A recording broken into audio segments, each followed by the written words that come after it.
I don't think I'm alone when I say I love stepping back in time in traditional Japanese towns. Not all are alike though, and in this new series we'll be visiting 8 different kinds, all with their own unique feeling.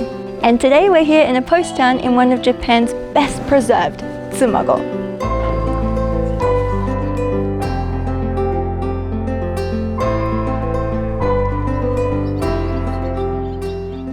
So what is a post town? Well, back in Japan's Edo period, most people traveled on foot and covered around 30 kilometers per day. Naturally, with all that travel, they needed a place to take a short break or stop overnight, and post towns along the country's highways provided exactly that. In particular, there were 5 major highways, and post towns were about 10 kilometers apart from each other. In Japanese, these towns are called shukubamachi, so the word shuku or juku is often put on the end of post town names. That's why you'll see Tsumago also written as Tsumago-juku. In fact, even the famous Shinjuku used to be a post town back in the day. Tsumago is on the Nakasendo, a mountainous route that connected Kyoto and Tokyo. But these days, you don't need to walk all the way there. Instead, trains run to nearby Nagiso. From the station, there are 3 options to get to Tsumago. And once there, you'll find yourself in a very representative post town, long and narrow, with buildings stretching for a few hundred meters along the main road. We have just arrived, but already it really does feel like we've stepped back in time. A lot of post towns around Japan don't look like they used to back in the Edo period. But here, where we are right now, it's a mountainous valley, which means it's quite remote, and there are a few post towns that have survived looking much like they did hundreds of years ago. Tsumago in particular was one of the first towns in Japan to actively preserve the historical feel of a town, and that's why we can see so many historic buildings. The town also has strict rules, like no vehicles on the main street during the day, and power cables were moved off the main street and to the back of the buildings. So for us, this makes it one of the best post towns for its traditional scenery. Alright, before we check into our lodging for tonight, let's go explore the town a little bit. Come on!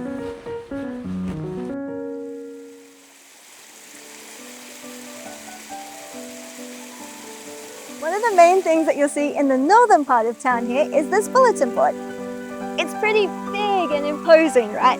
These were in many towns across Japan, and they were used by the government to post notices like these to the commoners. The board's large size was not an accident. It needed to be both easy to read and give a sense of authority, and I can certainly feel that looking at all of the different things that were prohibited.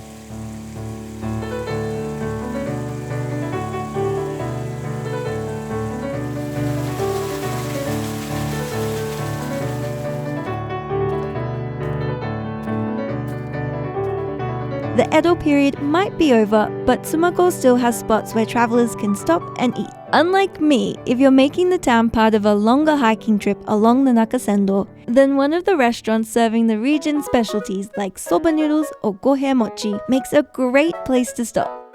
You can also get something quick to take away.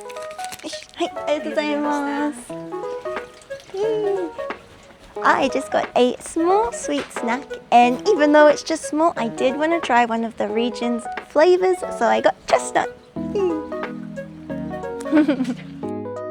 Of course, travelers back in the day didn't just need to eat, but also use these post towns as a place to rest. Most post towns had a honjin and waki honjin, 2 rest houses that accommodated high-ranking travelers. And luckily for us, Tsumago's honjin and waki honjin have been preserved. So let's go inside and take a look. Highways like the Nakasendo and their post towns look serene now, but in the Edo period, they served a very important political role. As a show of loyalty to the shogun, each Japanese lord was required to live typically every other year in Edo, now Tokyo. So the highways became well-trodden by the local lords traveling with their large entourages. Across the whole country, about 250 lords were making these journeys and needed a place to stay. So, the Honjin was the best inn in town, and it was reserved for lords and the highest ranking officials. This is a reconstruction from the 1990s, but as you can see, they've done a very good job of making it look like it traditionally did.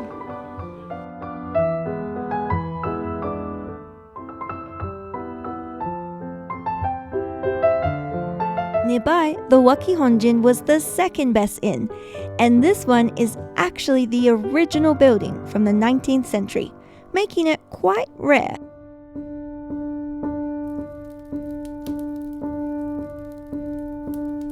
I've heard that in the winter months there are some beautiful rays of light that come down through the slatted windows here.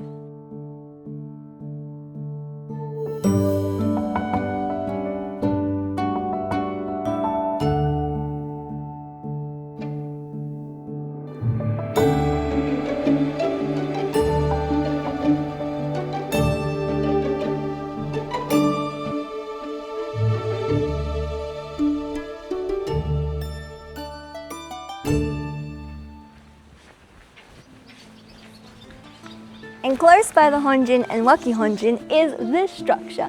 And while it seems unassuming now, actually it was one of the most important buildings in all post towns. Let me tell you why. Earlier, I said most people traveled on foot, and while that's true, some wealthier people went by palanquin or horse. But there's more, because post towns were also part of a whole relay system that transported travelers, but more commonly goods, between towns. Kind of like a modern-day delivery service. This is a reconstructed relay station where horses and porters could be arranged. They didn't all look or work the same, and some towns even had more than one, but they were all incredibly important to the functioning of the highway. So we have seen where high-ranking officials rested, and now we get to see where the commoners stayed. This building is a reconstruction from the 20th century, and as you can see, it is quite a bit more humble. There was a simple earthen floor and 2 long rooms side by side where guests would stay. Having seen where travelers of all ranks used to stay, it's now time for me to check into my own lodging. There are a few inns located in the town itself and more just outside, but they can fill up quickly, and many, including where we are staying tonight, have limited English support, so we recommend looking into accommodation well in advance.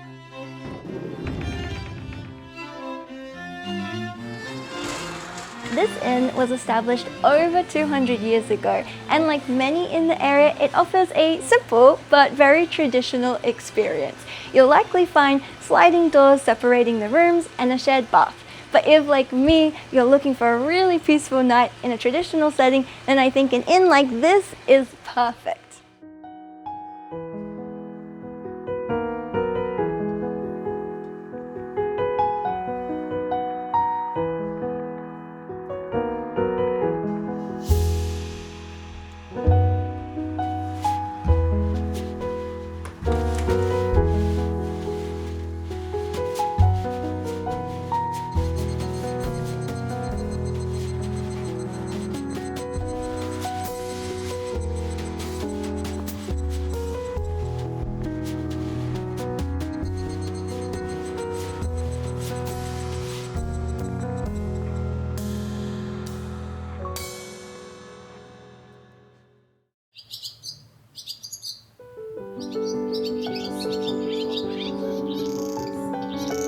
This is one of the best parts of staying overnight in Tsumago. With the streets so quiet like this, it really does feel like I've slipped back in time.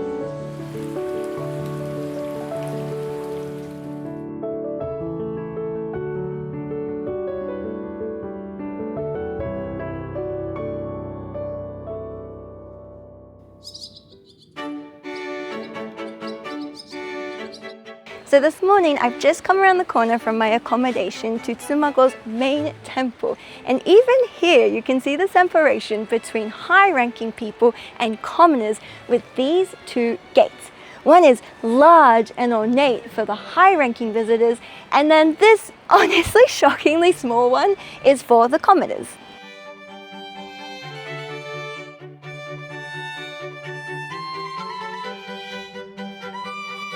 And now we have made it entirely through the town and beyond the southern edge, where signs like this point you along the Nakasendo and to the next post town. I highly recommend hiking a portion of this route if you have the time, but for us, it's time to start planning our trip to the next traditional town in this series. It's going to be a merchant town. Can you guess which one? We'll see you there.